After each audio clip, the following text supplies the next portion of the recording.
সুপ্রিয় শিক্ষার্থীরা, আসসালামু আলাইকুম। করোনা মহামারীর কারণে আমরা নিয়মিত বিদ্যালয়ে ক্লাস করতে পারছি না, তাই আমরা অনলাইন ক্লাসের ব্যবস্থা করছি। তোমরা সবাই আমাদের অনলাইন ক্লাসগুলো নিয়মিতভাবে দেখবে এবং মনোযোগ সহকারে ক্লাসগুলো করার চেষ্টা করবে। আজকে আমরা অষ্টম শ্রেণীর গণিত একটি ক্লাস নিয়ে আলোচনা করব, মুনাফার একটি সৃজনশীল। তো আসো আমরা প্রথমে প্রশ্নটা বুঝে নিই। একটি দ্রব্যের খুচরা মূল্য হচ্ছে 2160 টাকা, মানে একটা পণ্য খুচরা মূল্যে কিনা হয়েছিল 2160 টাকা, মানে খুচরা বিক্রি করছে 2160 টাকা। দ্রব্যটির উৎপাদনকারী, পাইকারি বিক্রেতা এবং খুচরা বিক্রেতা প্রত্যেকেই 10% লাভ করছে। অর্থাৎ মূল্যটাকে প্রথমে একজন উৎপাদন করছে, সে 10% লাভ করছে, তারপরে পাইকারি বিক্রেতা কিনে নিছে, সে আবার 10% লাভ করছে, খুচরা বিক্রেতা বিক্রি করছে, সে আবার 10% লাভ করছে। প্রত্যেকেরই লাভের উপর 1/2% ভ্যাট দিতে হয়। আমার প্রথম প্রশ্ন হচ্ছে, খুচরা বিক্রেতার ক্রয় মূল্য কত ছিল? তাহলে আমরা ধরি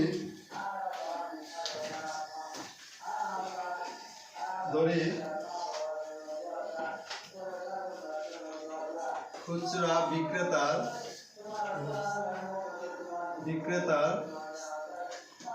ক্রয় মূল্য 100 টাকা। আমরা ধরে নিলাম খুচরা বিক্রেতার ক্রয় মূল্য ছিল 100 টাকা। তাহলে 10% লাভে খুচরা বিক্রেতার বিক্রয় মূল্য 10% লাভে খুচরা বিক্রেতার বিক্রয় মূল্য 100 যোগ 10 সমান 110 টাকা। তাহলে আমরা এখান থেকে খুব সহজে খুচরা বিক্রেতার ক্রয় মূল্য বের করতে পারবো। আমরা লিখবো এখন বিক্রয় মূল্য 110 টাকা হলে ক্রয় মূল্য, বিক্রয় মূল্য 110 টাকা হলে ক্রয় মূল্য ছিল আমার কত টাকা? 100 টাকা। সুতরাং বিক্রয় মূল্য 1 টাকা হলে ক্রয় মূল্য 100/110 টাকা। এবার খুচরা বিক্রেতার বিক্রয় মূল্য ছিল 2160 টাকা। সুতরাং বিক্রয় মূল্য 2160 টাকা হলে ক্রয় মূল্য 100 × 2160/110 টাকা। তো সুপ্রিয় শিক্ষার্থীরা, আমরা এখানে 0 কাটলাম। এখন 100 আর 216 গুণ করব, 11 দিয়ে ভাগ দিব, তারপরে দেখি আমাদের অ্যান্সারটা কি আসে।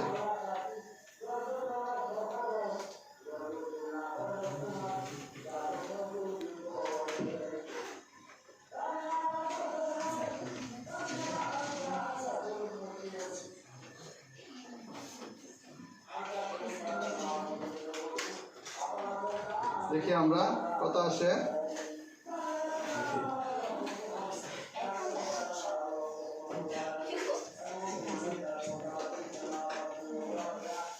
1963 1963.63 টাকা। তো সুপ্রিয় শিক্ষার্থীরা, আমরা খুব সহজে এখানে খুচরা বিক্রেতার ক্রয় মূল্য বের করতে পারছি। তাহলে আমরা লিখবো নির্ণয় খুচরা বিক্রেতার ক্রয় মূল্য। নির্ণয় খুচরা বিক্রেতার ক্রয় মূল্য।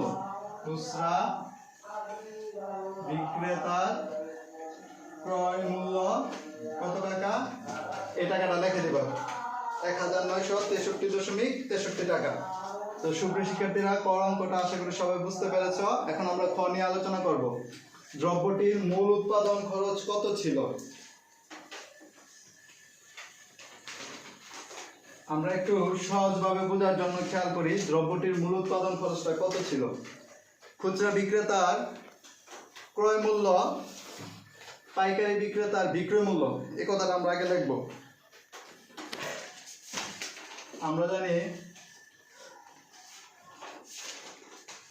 আমরা জানি খুচরা বিক্রেতার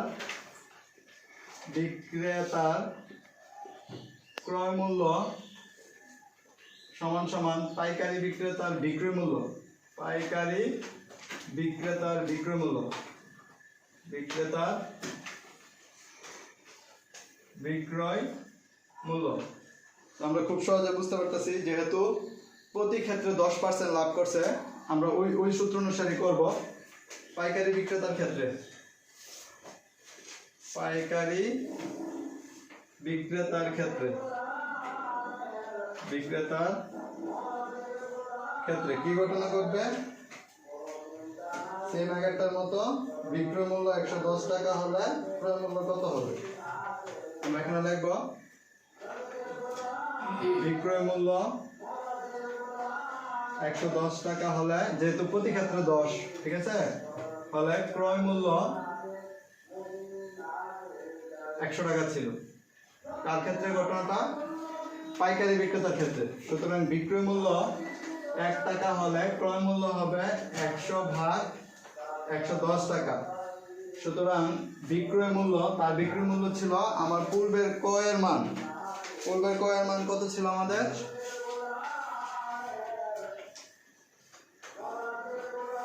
পূর্বের ক্রয়ের মান কত ছিল? 1963.63 টাকা হলে ক্রয় মূল্য হবে 100 ইন্টু 1963.63 ভাগ হচ্ছে 110 টাকা। এখানে 0 0 কাটবো,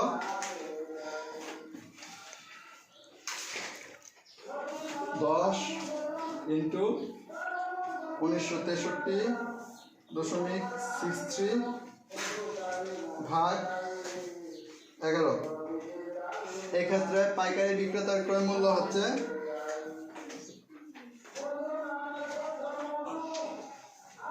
1785.11 টাকা। এটা হচ্ছে পাইকারি বিক্রেতার ক্রয় মূল্য। কার ক্রয় মূল্য পেলাম আমরা? পাইকারি বিক্রেতার ক্রয় মূল্য। তো সুপ্রিয় শিক্ষার্থীরা, আমরা একটু ভালো করে লক্ষ্য করি। এখন আমরা দেখব পাইকারি বিক্রেতার ক্রয় মূল্য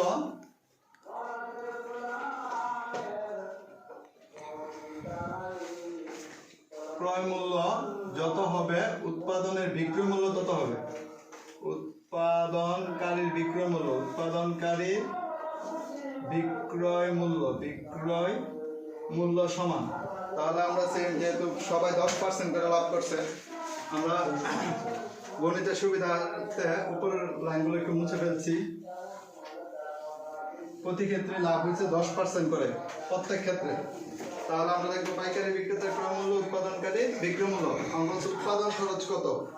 তাহলে আমরা দেখবো উৎপাদনকারীর বিক্রয় মূল্য, উৎপাদনকারীর বিক্রয় মূল্য 110 টাকা হলে উৎপাদন খরচ ছিল 100 টাকা। কারণ প্রতি ক্ষেত্রে কত লাভ হয়েছে আমার? 10 করে, ঠিক আছে, 10% করে। সুতরাং উৎপাদনকারীর বিক্রয় মূল্য 1 টাকা হলে উৎপাদন খরচ ছিল আমার কত? 100 ভাগ হয়েছে 110 টাকা। সুতরাং উৎপাদনকারীর বিক্রয় মূল্য কত? 1785.11 হলে উৎপাদন খরচ 100 ইন্টু 1785.11 ভাগ হচ্ছে 110। এই 0 0 কাটা, সেম আগের মতো আমরা কাজটা করে নিব। 10 গুণ 1785.11 ভাগ 11। তো আমরা এখানে পেলাম 1622.82 টাকা। তো এটা ছিল আমার উৎপাদন খরচ। সুতরাং আমরা লিখে নিব, ফরেন্সারটা পেয়ে গেলাম। দ্রব্যটির উৎপাদন খরচ হচ্ছে 1622.82 টাকা। তো সুপ্রিয় শিক্ষার্থীরা, আশা করি খুব সহজে অঙ্কটা বুঝতে পারছো। আমাদের গ নিয়ে আলোচনা খুব বড় একটা অঙ্ক, অনেক বড়। হ্যাঁ, যতক্ষণ পর্যন্ত না করবো বিশ্বাস করতে পারবো না। মোট কত টাকা ব্যাট দিতে হবে? আমরা প্রথমে দেখব দ্রব্যটির বিক্রয়ের ক্ষেত্রে মোট লাভ। দ্রব্যটির বিক্রয়ের ক্ষেত্রে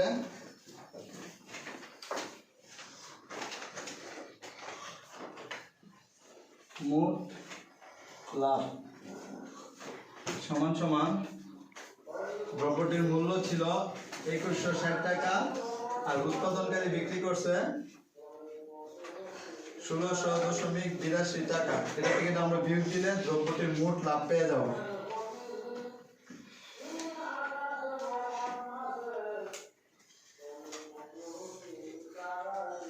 একুশশো বিয়োগ 1622.82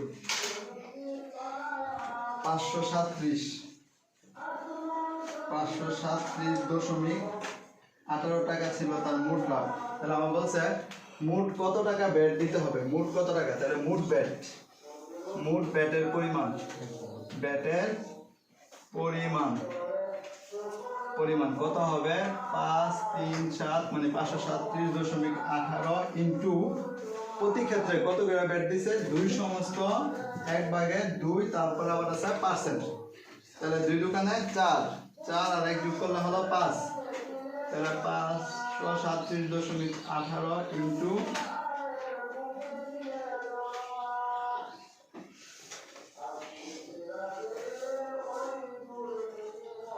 পার্সেন্টের জন্য আমরা নিচে ইন্টু দিয়ে 100 লিখবো।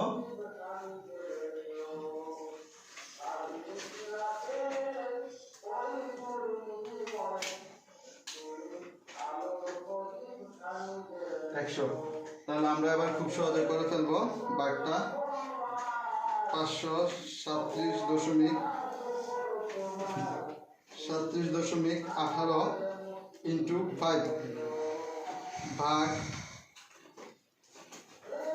100 দিয়ে গুণ দিলে হচ্ছে 200,